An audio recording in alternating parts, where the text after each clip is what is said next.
Well, welcome back, family. Fellas, listen, have you ever wondered? I want you to think about this. Have you ever wondered, should I take my ex back? Should I go back to her? Like, should we try it again? Have you ever wondered, how would it be? Like, would things be different if we tried this thing again? Because there may be love still here. Why is this important to talk about now in this holiday season? Because this is the fact that some of us, we're going to go out and we're going to spend time with those that we love and that we cherish and we care about. And while that's a reality for a lot of us, the reality for some of us is that they are having to navigate this holiday season alone. That whatever relationship they had didn't make it to this holiday season. And if they're not careful, that loneliness, right, doing and navigating this thing alone can actually tempt them to entertain something that they should or should not be entertaining.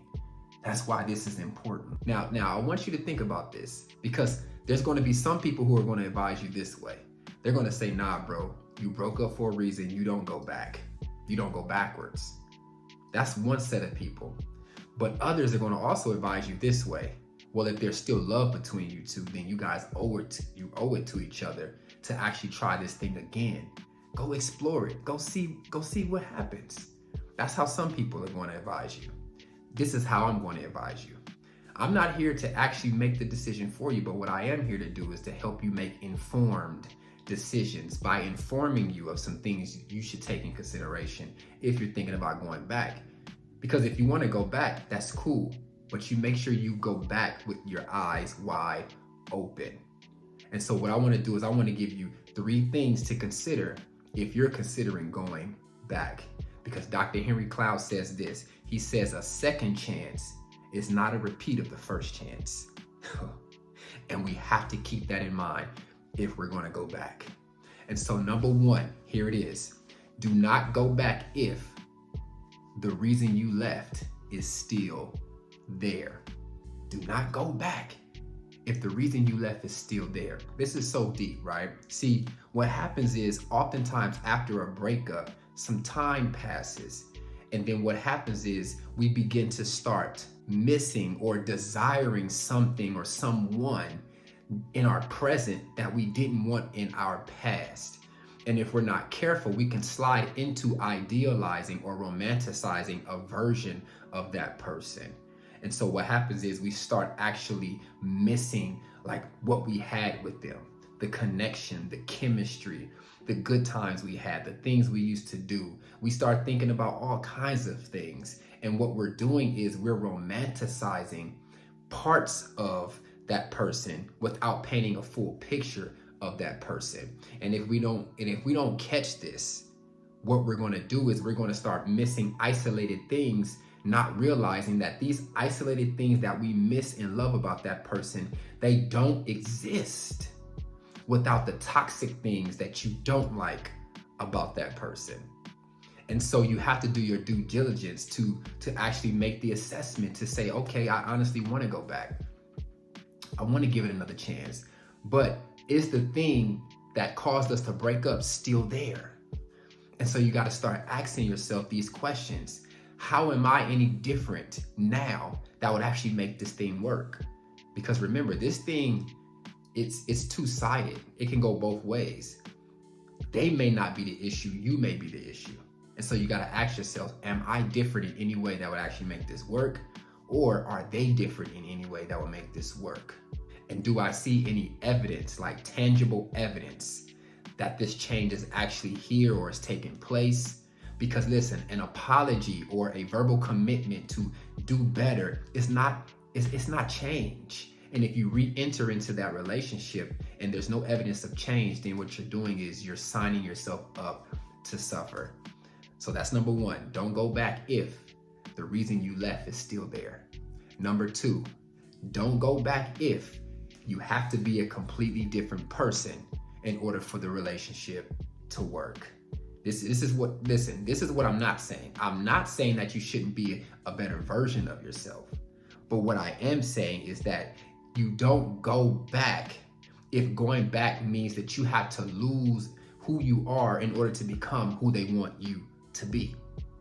And so if going back with them means that you have to deny who you are, your values, your convictions, your purpose, the gifts God gave you, your personality, the things about you, like intrinsically, then you have to make the decision. Is that wise to go back to that?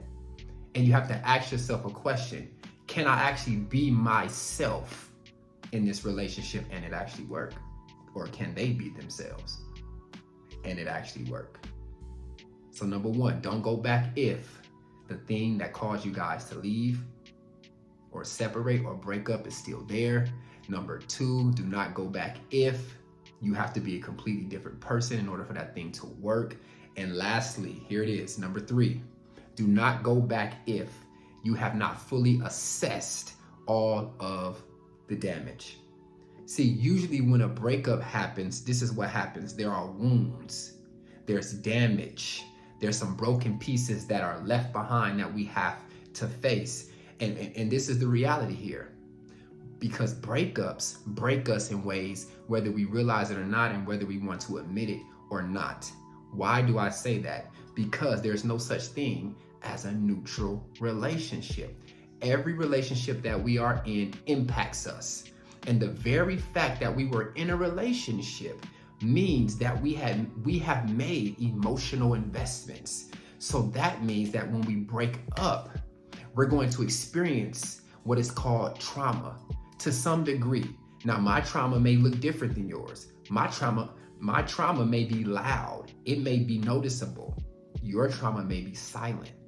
It may go unnoticed and undetected, but nonetheless, it's still trauma. And so then the problem becomes when we allow the desire to want to go back and try it again to override the necessity to actually evaluate, investigate, and fully assess the full extent of the damage that was done because of the breakup. For example, I want you to imagine your house being on fire. It takes time for you to actually really assess, okay, the house was on fire, but what else was damaged because of the fire inside of that home? And the same way it is with that home, it is with the relationship. The very relationship itself was impacted, but there's also damage within the relationship that was impacted. And so you have to fully assess that. So it's not just getting back together. It's saying, okay, we can get back together, but there's also other things that have to be repaired, like communication, like respect, like trust, like etc. And you have to really be honest with yourself and make the assessment and say, okay, I want to be back with you, but do I have it within me? Do I have the energy to actually not just get back with you, but do I have the energy to do all that it takes to actually repair and fix the things that have been damaged because of the breakup or the thing that led up to the breakup? And some of you may say, yeah, I'm down for whatever. I'm willing to do whatever it takes to make this thing work. That's cool. But what's also cool is after you do the assessment and you say, honestly, I don't have it in me to be back with you and work on all of these areas. I don't have it in me. And that's okay too. At least you were honest, and at least you did not go into something with your eyes closed. And so it's so many more areas that we can look at, but I'm gonna stop there. And I believe that if you just look at these three things and consider these three things, then what's going to happen is your eyes are going to be open, and you're going to be able to make a more informed decision on whether to go back or not, and rather than allowing your emotions and the things that you really want emotionally to drive your decision. And so listen, I hope this stressed you. I really hope this helped you. As always, if this has helped you in any way, I would love for you to share this video. I would like you to like the video. I want you to like the video so we can get this in front of as many people as we can, and subscribe so that you can stay up to date with what I post every week. Until next time, peace.